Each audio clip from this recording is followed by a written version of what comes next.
Bonsoir à tous, nous démarrons ce journal par cette note nécrologique avec le décès de deux personnalités ayant marqué l'histoire contemporaine du Niger. Le premier est Sao Marankan, politicien de la première heure, militant de l'UDFP Sawaba, ayant marqué d'une trace indélébile la conférence nationale. Le second, c'est Ali Bandjare, ancien président de la Cour suprême, ancien ministre et président de la Croix-Rouge nigérienne, jusqu'à la date de son décès ce lundi 19 mai 2014. Que leurs âmes reposent en paix. Amen. Poursuivant sa mission de travail à Paris en France, le président de la République, chef de l'État Issoufou Mahamadou, s'est entretenu ce matin avec le président directeur général du groupe Areva, Luc Oursel. Et puis ce message de condoléances du président de la République, chef de l'État Issoufou Mahamadou, à son homologue turc Abdullah Gül. Message ainsi libellé, Monsieur le Président, l'accident survenu dans la mine de charbon de Soma, dans l'ouest de votre pays, a entraîné la disparition d'un nombre important de vos compatriotes, plongeant de ce fait la Turquie dans le deuil et la désolation. Devant cette terrible tragédie, je voudrais exprimer à votre Excellence mes sincères condoléances ainsi que la solidarité du gouvernement et du peuple nigérien au peuple turc dans l'épreuve. Nous partageons la douleur des familles des victimes et de l'ensemble du peuple turc avec lesquels nous communions dans les prières et le recueillement. Je ne doute pas que votre pays, sous le leadership de votre Excellence, saura surmonter cette épreuve et continuer de l'avant dans l'œuvre de construction d'une nation toujours prospère et ouverte sur le monde à travers des initiatives importantes comme celle du partenariat privilégié qui lie la Turquie à l'Afrique. Je vous prie d'agréer, Monsieur le Président, l'assurance de ma très haute considération, signé Issoufou Mahamadou, président de la République du Niger. Les travaux en plénière de l'Assemblée nationale ont repris avec à l'ordre du jour la présentation du nouveau bureau élu et la mise en place des différentes commissions. Seyni Soumel Ibrahim et Salif Garba pour le compte rendu. La plénière de ce lundi s'est ouverte pour permettre la présentation du nouveau bureau élu. Un bureau dans lequel l'opposition brille par son absence après déjà avoir renoncé aux deux postes de vice-présidence. Compte tenu du contexte assez particulier dans lequel l'élection du bureau s'est déroulée et conformément aux dispositions de notre Constitution en son article 89 qui consacre la conformité légale du bureau de l'Assemblée nationale en prenant en compte également les arrêts successifs, notamment l'arrêt de 2011 relatif toujours à cette question du bureau de l'Assemblée nationale, mais également le tout dernier arrêt, le 04 si je ne m'abuse, qui consacre fermement que le bureau doit refléter la configuration politique de l'Assemblée nationale. Nous relevons que ce bureau-ci ne l'est pas. Et nous allons demander à nos camarades qui sont censés nous représenter de ne pas être complices de cette situation et qu'en conséquence, nous allons leur demander la suspension de leur participation aux activités de ce bureau jusqu'à la régularisation de cette situation. Après la présentation du dit bureau, la plénière a été suspendue pour reprendre en soirée afin de permettre la formation des différentes commissions, soit 8 au total, dont une commission de contrôle. Cette fois-ci avec la participation de l'opposition parlementaire dans toutes ces commissions, même si par ailleurs elle décide de suspendre sa participation au niveau des bureaux de ces différentes commissions jusqu'à nouvel ordre. Comme nous l'avons dit ce matin, Monsieur le Président, il se trouve qu'il y a une anomalie, si je puis dire, que nous avons relevée ce matin. Et c'est donc dans ce même ordre d'idée que nos différents camarades qui ont des responsabilités au niveau de ces différentes commissions.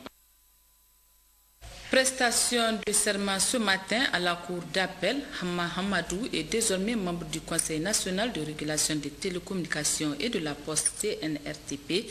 Le résumé de Jocelyne Amoussou et Tahiro Hassan.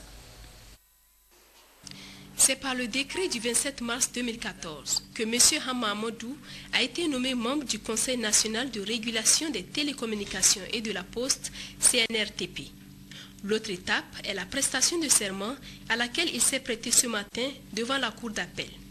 Mais auparavant, le greffier a rappelé à la cour la teneur du décret le nommant en tant que membre du CNRTP.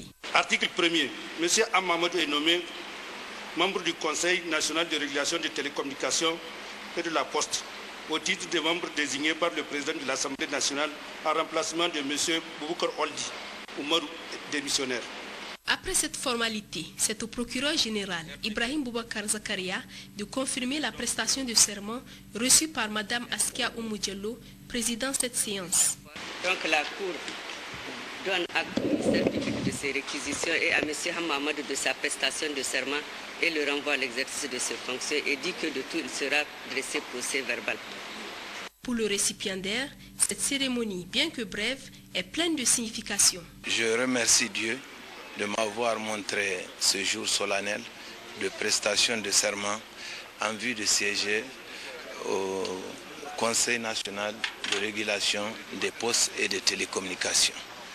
Et je prie Dieu qu'il me donne la force d'accomplir ma mission dont je suis investi. Hama Amadou entre ainsi officiellement de plein pied dans sa nouvelle fonction de membre du Conseil national de régulation des télécommunications et de la poste, CNRTP. Cette prestation de serment permet ainsi de compléter l'effectif des membres du CNRTP. Suite de cette édition, le Conseil régional de l'épargne publique et des marchés financiers a organisé ce matin à Niamey un séminaire d'échange et de sensibilisation sur le marché financier. Cette rencontre vise à familiariser les acteurs du secteur financier nigérien au concept du marché financier, à ses mécanismes, afin de les amener à saisir les opportunités qu'il offre. C'est le ministre des Finances qui a présidé la cérémonie. Compte rendu, c'est qui notre Abdou et à côté de glace. Ce séminaire qui a regroupé les directeurs et hauts responsables des banques et établissements financiers s'inscrit dans le cadre des actions visant à promouvoir cette branche en tant qu'instrument de financement à long terme du secteur privé, une initiative du Conseil régional de l'épargne publique et des marchés financiers. L'objectif principal visé par cette rencontre est de vous présenter l'évolution récente de performance de notre marché, les opportunités que présente en termes de coûts de financement et d'attractivité pour les investisseurs et le mécanisme de protection existant et envisagé pour renforcer davantage sa sécurité et sa réputation. Enfin, nous échangeons sur la perspective du marché financier et la prise en charge concrète de vos aspirations pour une présence effective des émetteurs et des investisseurs du Niger. Pour le ministre des Finances, le présent séminaire constitue une nouvelle occasion pour les acteurs du marché de discuter des approches de développement de nos économies. Le marché financier apparaît aujourd'hui comme un canal privilégié pour satisfaire, aux côtés du secteur bancaire, ses attentes et assurer ainsi un financement adéquat des économies des pays de l'Union, surtout dans un contexte de raréfaction des concours extérieurs découlant de la crise financière internationale. Mesdames et messieurs, je vous exhorte donc chacun à son niveau à vous approprier les différents mécanismes et rouages de notre marché financier régional afin de permettre à notre pays, le Niger, de réaliser ses premières opérations pour accélérer la création de richesses en vue du développement et de l'accélération de la croissance dans les pays de l'Union. Cette rencontre permettra de vulgariser les mécanismes d'accès au marché financier communautaire dans la perspective d'accroître le nombre d'investisseurs et d'émetteurs nigériens. Pour un problème technique survenu lors de la diffusion, nous revenons sur l'élément de l'Assemblée nationale. Les travaux en plénière se poursuivent et ils ont repris avec à l'ordre du jour la présentation du nouveau bureau élu et la mise en place des différentes commissions. C'est Soumaïl Ibrahim et Salif Garba pour le résumé. La plénière de ce lundi s'est ouverte pour permettre la présentation du nouveau bureau élu.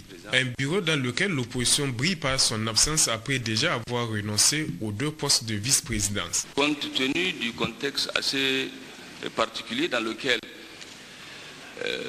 l'élection du bureau s'est déroulée et conformément aux dispositions de notre Constitution en son article 89 qui consacre la conformité légale du bureau de l'Assemblée nationale en prenant en compte également les arrêts successifs, notamment l'arrêt de 2011 relatif toujours à cette question du bureau de l'Assemblée nationale, mais également le tout dernier arrêt, le 04, si je ne m'abuse, qui consacre fermement que le bureau doit refléter la configuration politique de l'Assemblée nationale.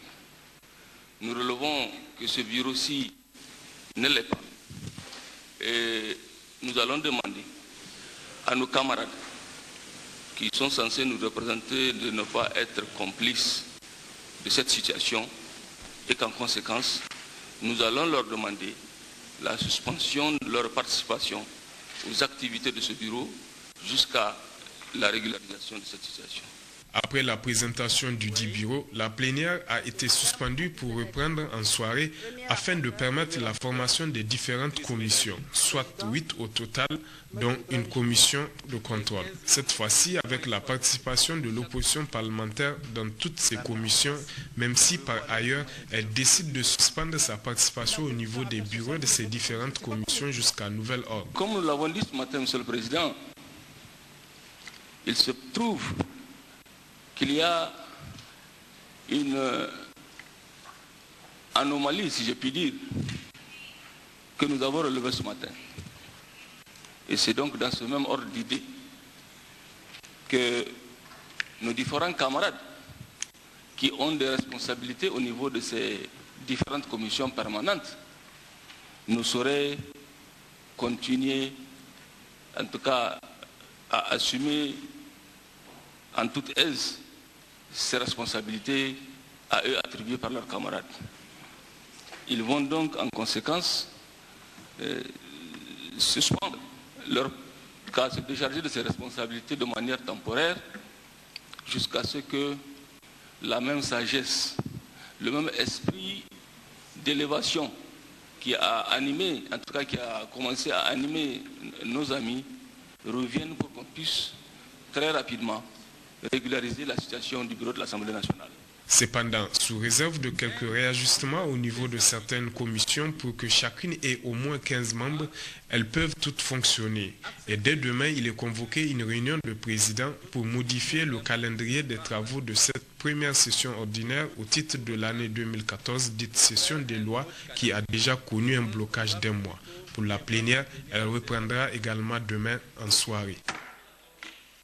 Le ministre des Transports, Saleh Seydou, était ce matin à Kolo où il a présidé l'ouverture des travaux du séminaire de formation des agents du ministère des Transports sur le droit de la fonction publique.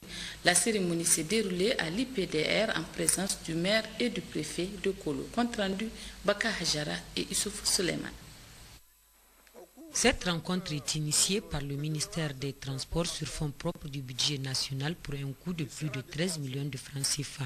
Elle est destinée aux agents du ministère des Transports nouvellement recrutés à la fonction publique et a pour objectif de mettre un accent particulier sur le contenu du statut général de la fonction publique de l'État, la déontologie et l'éthique ainsi que le professionnalisme prôné par l'administration afin d'accomplir pleinement leurs devoirs d'agents publics. En effet, notre choix a été motivé par le souci de donner les meilleures chances de réussite professionnelle et personnelle aux agents du ministère du Transport en général et en particulier aux agents nouvellement recrutés afin d'améliorer la qualité du service des transports dans l'administration publique. Aussi faut-il le rappeler que cette formation s'inscrit dans la droite ligne du programme de renaissance du président de la République, chef de l'État, son Excellence Issoufou Mamadou, et du Premier ministre, chef du gouvernement, son Excellence Brigitte Raffini, qui ne ménage aucun effort pour l'amélioration des conditions de travail des agents d'une part et la promotion de l'efficacité et de la rationalité des services publics à travers la remise des agents de Nigériens au travail, notamment ceux de la fonction publique. Au sortir de cette rencontre de 5 jours, les participants sauront maîtriser les règles de base du statut général de la fonction publique, d'être informés sur l'éthique et la déontologie de la fonction publique, ce qui leur permettra sans nul doute d'offrir un service public de qualité. Ouverture ce matin à l'immeuble de la Caisse nationale de sécurité sociale d'un atelier de validation du document de politique nationale de sécurité et santé au travail. C'est le ministre de l'Emploi, du Travail et de la Sécurité sociale qui a présidé la cérémonie. Isaac Issa et Salam Toumamarabi pour le compte rendu. Cet atelier est organisé par le ministère de l'Emploi, du Travail et de la Sécurité sociale avec l'appui technique et financier de l'Organisation mondiale de la santé. En ouvrant les travaux de cette rencontre, le ministre en charge de la Sécurité sociale a rappelé que la question de la sécurité et de la santé au travail constitue un sujet de préoccupation de la communauté internationale. Le Niger, a dit M. Salisu Ada, n'est pas en reste. Depuis quelques années, il s'est engagé dans une nouvelle dynamique visant à améliorer la prévention des risques professionnels. Dans cette optique, une analyse approfondie de la situation menée déjà en 2003 avait permis de relever dans le domaine de la santé au travail, entre autres préoccupations, une réglementation inadaptée, une insuffisance des ressources humaines qualifiées et en quantité avec pour corollaire une mauvaise prestation des intervenants en sécurité et santé au travail, débouchant à un désordre de l'exercice de la médecine du travail. Des structures de coordination et de contrôle peu efficaces, faute d'un système de gestion de la sécurité et de santé des travailleurs cohérent et incitatif. Une insuffisance de l'encadrement technique et l'absence d'un cadre de promotion de la sécurité et de santé au travail. Durant 2 jours, les participants auront à enrichir le projet de ce document en vue de doter le pays d'un document de politique nationale en matière de sécurité et de santé au travail. Au terme de sa mission d'inspection des postes militaires à partir de la zone de défense numéro 2 d'Agadez, le chef d'état-major des armées a dressé le bilan que voici au micro de Hachim Mohamed et Ibrahim Mohamed Mariko. Comme vous l'avez dit, notre déplacement en zone de défense numéro 2 s'inscrivait dans le cadre des visites périodiques au niveau des différentes formations des forces armées nigériennes. Mais plus particulièrement cette fois-ci, nous avons choisi de visiter les unités les plus reculées pour venir constater sur le terrain des conditions de vie et de travail des soldats. Nous avons profité aussi de l'occasion pour pouvoir échanger avec les hommes par rapport à la situation sécuritaire au niveau de la zone du Sahel en général et du Niger en particulier. S'agissant des conditions de vie des soldats, nous sommes en tout cas globalement satisfaits de ce que nous avons pu observer. Mais bien sûr, nous avons constaté quelques insuffisances et nous avons déjà pris des dispositions pratiques pour pouvoir remédier à ces insuffisances-là. D'une manière générale, nous avons trouvé des soldats très motivés qui sont déterminés à accomplir leur mission avec détermination en dépit des conditions difficiles. Nous avons donc saisi aussi l'opportunité pour transmettre les salutations et les encouragements des plus hautes autorités politiques de notre pays, plus particulièrement de son Excellence le Président de la République, chef de l'État, chef suprême des armées. Vous savez, cette découverte de l'or, comme j'ai eu à le dire au cours de notre tournée, constitue 2 sources de préoccupation. La première source de préoccupation, c'est la sécurité des personnes et des biens, parce que c'est une zone très hostile et comme nous avons eu des échos, il y a beaucoup de monde dans cette zone. Il y a des questions d'hygiène bien sûr qui vont se poser, mais il y a des questions de sécurité des personnes et des biens. Donc, dès que nous avons eu l'information de la fuite de ces personnels dans cette zone, au niveau de la zone de défense numéro 2, nous avons pris des dispositions pour envoyer un détachement pour s'occuper de la sécurité des personnes. Bien entendu, c'est une zone dans laquelle nous travaillons déjà dans le cadre du renforcement des capacités sécuritaires. Et je pense qu'avec avec cette découverte-là, ça va encore nous donner beaucoup plus de tenue et davantage de détermination à renforcer nos capacités dans cette zone. Comme vous le savez, cette zone, c'est aussi la zone où il y a beaucoup plus de trafic. La grande criminalité en ce qui concerne le trafic d'armes, le trafic de drogue, passe largement au niveau de cette zone. Donc nous sommes en train d'étudier en tout cas les voies et moyens pour renforcer la sécurité des personnes et biens, pour renforcer d'une manière générale la sécurité de notre pays au niveau de cet espace-là. Mais certainement en collaboration avec les pays amis. Un rectificatif, nous présentons toutes nos excuses à la famille de Ali Bondjare, président de la Croix-Rouge nigérienne. Par ma voix, Télé Sahel lui souhaite longue vie et une meilleure santé. Réception hier par le gouverneur de la région de Tawa d'un don de 250 motopompes au profit des producteurs ruraux de Malbaza et de Koni. Un don offert par le directeur général de la SONIDEP, compte rendu Fatih Bomo et Azrabi. C'est par une ambiance bon enfant que s'est déroulée cette importante cérémonie de réception par le gouverneur de la région d'Ottawa d'un lot composé de 250 motopompes offerts par le directeur général de la SONIDEP, M. Idi Ango Ousmane, au profit des producteurs ruraux de Malbaza et du village de Mozagé, département de Kouani. Plusieurs personnalités coutumières et administratives, notamment les sultans d'Agadez, les chefs traditionnels de la région d'Ottawa, ainsi que les préfets de Malbaza, Kouani et Madawa, ont rehaussé de leur présence la dite cérémonie. Dans son allocution, le gouverneur de la région d'Ottawa, Barmo Salfou, après avoir transmis aux généreux donateurs les salutations des plus hautes autorités de la 7e République, s'est dit satisfait de ces dons, qui cadre parfaitement avec le programme de renaissance du président de la République, qui vise particulièrement la sécurité alimentaire et un développement agricole durable. M. Barmo Salfou a, au nom des bénéficiaires, salué et remercié le directeur général de la SONIDEP pour ses nobles actions au profit du monde rural. Car cette action, la énième du genre, témoigne de son attachement à contribuer en tant que fils du pays à la réussite des objectifs que vise aujourd'hui l'État pour que les Nigériens nourrissent les Nigériens. Les motopompes offertes par le DG de la SONIDEP vont certainement contribuer dans le département de Malbaza et de celui de Koni à l'atteinte de cet objectif noble très cher au chef de l'État. C'est pourquoi j'exhorte les producteurs bénéficiaires à faire un usage conséquent et profitable à tous. Aussitôt après cette réception, le directeur général de la SONIDEP, M. Idi Ango Ousmane, a procédé à une remise d'un important lot de produits pharmaceutiques au profit du CSI de Galmi.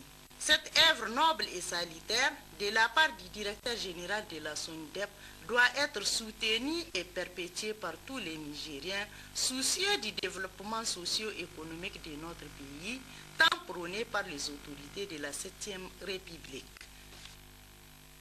Ouverture ce lundi 19 mai 2014 de l'atelier de restitution de la mission d'échange d'expériences au Burkina Faso dans le cadre des activités du projet de développement des ressources en eau et de gestion durable des écosystèmes dans le bassin du Niger. C'est le conseiller administratif et juridique du gouverneur de la région de Tillabéri qui a présidé la cérémonie. La synthèse avec Abdoulaye Soumana et Jibono.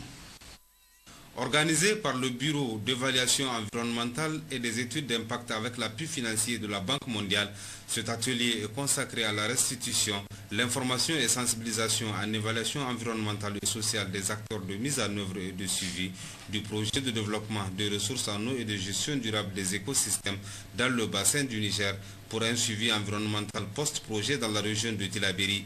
Il s'agira de permettre aux participants au voyage d'échange de restituer aux acteurs régionaux, départementaux et communaux les acquis de la mission au Burkina, de faire des exposés thématiques conformément au centre d'intérêt de la mission au Burkina et de réaliser des travaux de groupe pour permettre la mise en place du dispositif de suivi environnemental post-projet pour sa première phase.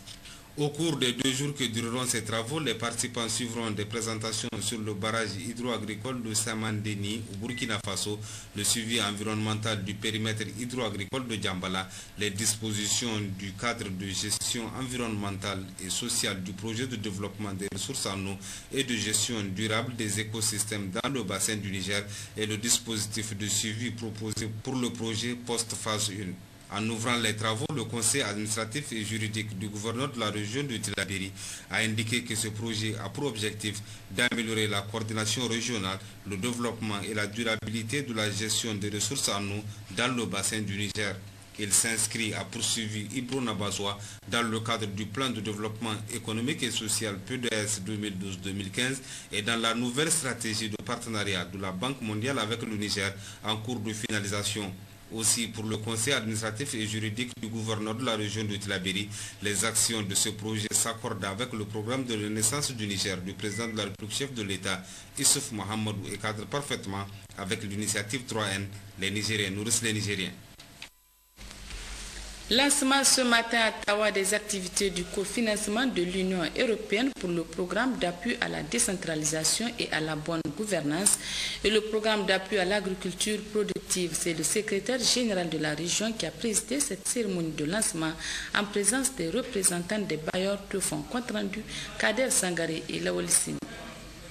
Il faut tout d'abord signaler que cette cérémonie marque un tournant décisif pour un financement croisé entre la coopération technique allemande GIZ et l'Union européenne UE qui se matérialise à travers 2 conventions de délégation qui s'inscrivent dans le cadre de la mise en œuvre du projet d'appui au développement du Nord Niger. Dans ces composantes, appui à la décentralisation et à l'agriculture productive et sécurité alimentaire. Après le mot de bienvenue du directeur du PROMAP, M.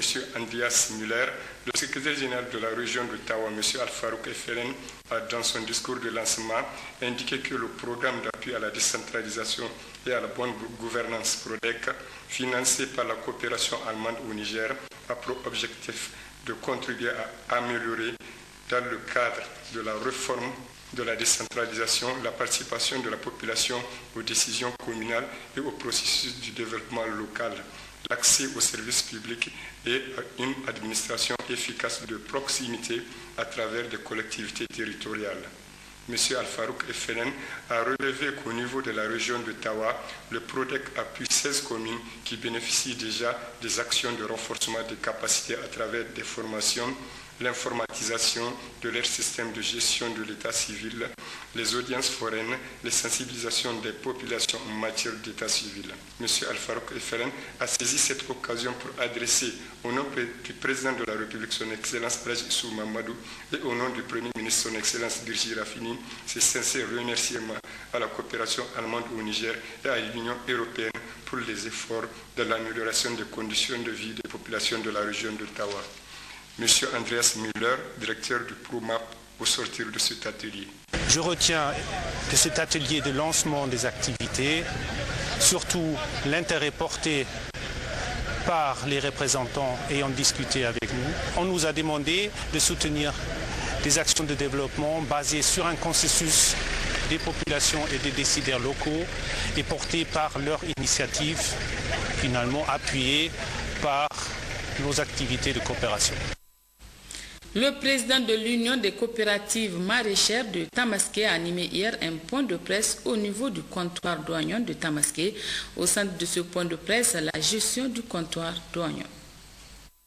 Il faut rappeler, FICOM Hadinkai est la fédération des unions de coopératives maraîchères de Tamaské qui regroupe 4 unions de femmes qui a désormais la charge de gérer le comptoir de stockage et de commercialisation douanier de Tamaské construit par l'USADF à hauteur de 105 millions de nos francs, inauguré depuis 2010, mais n'a enregistré le premier dépôt douanier que 4 ans après son inauguration. C'est pourquoi le président de la Fédération des unions de coopératives maraîchères a donné hier un point de presse relatif à la gestion du comptoir douanier par certains producteurs. Pour rappel, le président Elhadji Laouli Idrissa a précisé que ce comptoir a été construit sur la demande de ces mêmes producteurs, donc il n'y a pas de raison qu'ils refusent de l'utiliser. Ce qui a motivé certains producteurs d'utiliser le comptoir à partir du 4 mars 2014. Relayé par le gestionnaire du comptoir, Ibrahim Rachidou, dans un langage franc, a expliqué pourquoi la construction de ce comptoir avant de faire un cri de cœur à l'endroit des producteurs. J'ai fait un cri de cœur aux producteurs de venir stocker leurs produits au comptoir en attendant les acheteurs, afin de bloquer toutes sortes de spéculations de certains acheteurs. Enfin, je lance un appel aux partenaires de nous construire d'autres hangars de stockage d'oignons, car le comptoir ne dispose que de 2 hangars. Le gestionnaire Ibrahim Rachidou n'a pas manqué de réitérer la disponibilité du comptoir à tous les exploitants, producteurs, commerçants de Tamaské et au-delà même du département de Keta, d'amener leur production au comptoir de l'intérêt de tout un chacun pour mieux la sécuriser et la commercialiser dans la plus grande transparence entre le producteur, l'acheteur et l'intermédiaire dans le souci de pérenniser ce joyau, ce qui permettra de mieux combattre la pauvreté. Ce rectificatif, contrairement à ce que nous avons annoncé en début de journal, le président de la Croix-Rouge nigérienne, Ali Bondjare, n'est pas décédé. Nous présentons toutes nos excuses et par ma voix, Télé Sahel lui souhaite longue vie et une meilleure santé. Le préfet du département de Mayaï a visité hier pour la 3e fois le chantier de construction du Centre de formation de développement communautaire CFDC qui accuse un important retard dans son exécution. Kassoumutari et Maman Oumar. Le marché de construction du Centre de formation en développement communautaire CFDC du département de Mayaï a été attribué à un groupement d'entreprises SOCAM SMC pour un montant de 166 530 000 francs CFA, voilà près de 7 mois maintenant. Le projet Appui de l'X Development a démarré effectivement en janvier pour un délai contractuel de 8 mois. Malheureusement, après 5 mois de travaux, le chantier est à peine à 30% d'exécution. Le préfet de Mayaï, Moussa Dantanine, qui visite le chantier pour la 3e fois, a eu l'amer constat de le trouver au même niveau d'exécution, c'est-à-dire toujours à 30%, comme à sa première visite. C'est sûr qu'il y aura pénalité. C'est un chantier qui a des problèmes. Et nous, on doit rappeler à l'entreprise qu'elle a signé un contrat et qu'elle doit respecter les termes et les clauses de ce contrat-là, d'une part. D'autre part, elle a pris des engagements particuliers avec d'autres personnes qu'elle n'arrive pas encore à respecter, à honorer. L'entreprise qui est là, c'est une entreprise qui n'est pas bonne, en termes clairs. Ce n'est pas un bon partenaire. Si cette entreprise-là veut être un bon partenaire pour l'État, il faut qu'elle change de comportement. Il se trouve que le chantier a pu démarrer grâce au patriotisme d'un opérateur économique du département. L'un dans l'autre, l'on n'y comprend rien car il semble que l'adjudicateur du marché est un ressortissant d'un pays voisin que l'on ne trouve nulle part, laissant les travaux aux mains de 2 représentants dont la sincérité reste douteuse. Allez-y comprendre, délai contractuel 8 mois, délai consommation 30% pendant 5 mois, à quand alors la fin des travaux de cet important projet pour les jeunes et les paysans du département de Mayaï, voire de la région de Maradi, dont l'engagement pour le programme de la renaissance du Niger du chef de l'État est à la mesure de leur engouement pour la réalisation du centre. Activité de parti politique, l'ANDP Zamalahia a fêté son 25e anniversaire à Dosso à travers un grand meeting populaire placé sous le thème « Le consensus gage de stabilité politique ». Un meeting qui a enregistré une mobilisation générale des militants, militantes et sympathisants de ce parti et ceux des partis alliés. Salamat Adam et Habib Garba. C'est à peine que la reine Selma Darani, qui a abrité les manifestations commémoratives du 22e anniversaire de l'ANDP Zamalahia, a pu contenir ce beau monde qui prenait part à ces grands meetings populaires tenus à Dosso, les fiefs de ces partis. Ils étaient tous au rendez-vous, militants, militantes et sympathisants de l'ANDP Zamalahia et les membres du bureau politique national.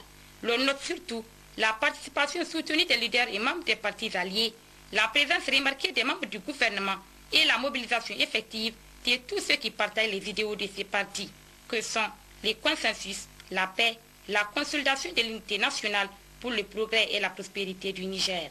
Au programme de ces manifestations, après une partie, le vice-président du conseil régional de l'ANDP Zamalahia, M. Abdelkarim Damalam, a d'abord salué dans son allocution des bienvenus le choix de Dosso par le bureau politique national pour abriter les manifestations commémoratives de ce 22e anniversaire, avant d'adresser ses sincères remerciements à tous ceux qui ont fait le déplacement pour Dosso pour prendre part à ce meeting populaire marquant les 22 ans de l'Alliance nigérienne pour la démocratie et le progrès ANDP Zamalaya, le parti du consensus. C'est le lieu pour M. Abdelkarim Damalam de citer les grands projets du programme de la Renaissance pour la région de Dosso, dont celui du port sec, du chemin de fer et de la fête tournante du 18 décembre prochain, qui fera bénéficier la ville de Dosso d'importantes infrastructures. Pour leur part, les leaders et représentants des partis de la MRN, par la voix de M. Akoli Dawel, ont salué la philosophie sur la base de laquelle l'ANDP a été fondée, connue sous les signes du consensus. Un bon modèle de formation politique au Niger. L'ANDP Zamalaya a été une des créations politiques dont le Niger doit en être fier, parce que depuis l'avènement de la démocratie au Niger, l'ANDP Zamalaya, à travers son père fondateur, Feu Adamou Niger Mokokeje et son âme, a toujours joué un rôle important d'apaisement et de conciliation pour l'ensemble des populations nigériennes et surtout en termes de relations entre les classes politiques du Niger. Dans son allocution qu'il a prononcée à l'occasion de ce 22e anniversaire de l'ANDP Zamalaya, le président du bureau politique national, Moussa Mouni Germakoy, traduit la philosophie de ces grands partis et réaffirme son appartenance à part entière à la mouvance pour la renaissance du Niger, MRN. Notre parti a 22 ans. 22 années marquées de gloire, d'élargissement de nos bases, de participation à la vie politique du pays et d'un grand capital d'expérience. C'est le lieu pour moi de rendre un hommage appuyé au premier dirigeant du parti, dont le père fondateur, son Excellence Adamou Moumouni Germakoy, et de saluer leur clairvoyance pour nous avoir pris la décision historique de créer l'ANDP. Aussi, je demanderai d'observer une minute de silence à la mémoire de tous nos vaillants militantes et militants aujourd'hui appelés à Dieu. L'ANDP Zamalaya réaffirme son appartenance à part entière à la mouvance pour la renaissance du Niger, MRN, et adhère sans conteste à toutes les options prises par la MRN à ce jour. Aussi, nous nous réjouissons que la mouvance au pouvoir soit en train d'écrire de nouveaux et de belles pages de l'histoire du Niger avec la mise en œuvre de son programme de gouvernement dont les actes fondamentaux sont l'approfondissement de la démocratie, la promotion de la culture de la paix et le développement économique, social et culturel. Notons ici que la commémoration de ce 22e anniversaire de l'ANDP Zamalaya à Dosso a été la meilleure occasion pour des piliers incontestables de ces partis dans la région de remettre des matériels roulants aux sections politiques de la commune urbaine. Il s'agit du président communal du parti, El Hadj Ahmad Souley Batouré, qui a offert gracieusement 17 motos aux cellules des différents quartiers, et du vice-président de la coordination régionale, M. Abdelkarim Damalam, qui a offert un véhicule pour une meilleure coordination des activités politiques. Ce grand meeting populaire a été riche en animation à travers les prestations des différentes troupes musicales. Un mot de culture dans cette édition, lancement hier de la commune urbaine de Mayaï, dans la région de Maradi, de la première édition du festival culturel dans Anko. Un artiste de renommée internationale décédé il y a 4 ans, la cérémonie s'est déroulée en présence des autorités administratives et régionales. Compte rendu Kassoumtari et Maman Mor. Cette initiative inédite dans le département de Mayaï est le fruit du génie créateur et de la persévérance d'un fils du terroir, à l'occurrence Jafar Malan Kossao, cadre du ministère en charge de la culture et acteur culturel. À travers cette initiative, ce dernier a voulu rendre un hommage à ce talentueux auteur, compositeur, artiste, interprète Feu Anko, de son vrai nom Abdou Neno, qui a marqué l'histoire culturelle de notre pays en particulier et africaine en général à travers ses chansons à forte thématique et ses ballets assez spectaculaires. Quoi de plus normal et de plus légitime donc que rappeler cet illustre et ses œuvres au souvenir des populations jeunes et vieilles au service desquelles il avait mis son talent et sa virtuosité. Pour le secrétaire général adjoint de la région, Sid Mohamed Koutaï, la création et la promotion de projets culturels locaux fait partie des axes stratégiques du programme de la Renaissance du Niger du président de la République, chef de l'État, Issou Mahamadou, repris dans le programme de développement économique et social PDS et le document de politique culturelle. Moussa Antanine a saisi cette opportunité pour féliciter la seule personnalité ressortissante de MEI vivante à Niamey qui a soutenu pleinement cette initiative et grâce à qui ce projet est devenu une réalité. Il s'agit du nommé Issoufou Oumarou, ancien gouverneur de Dosso, actuellement directeur général du Conseil des utilisateurs du transport du Niger Kounout, qui a tenu à faire personnellement le déplacement de MEI pour assister à la cérémonie de lancement de cette première édition.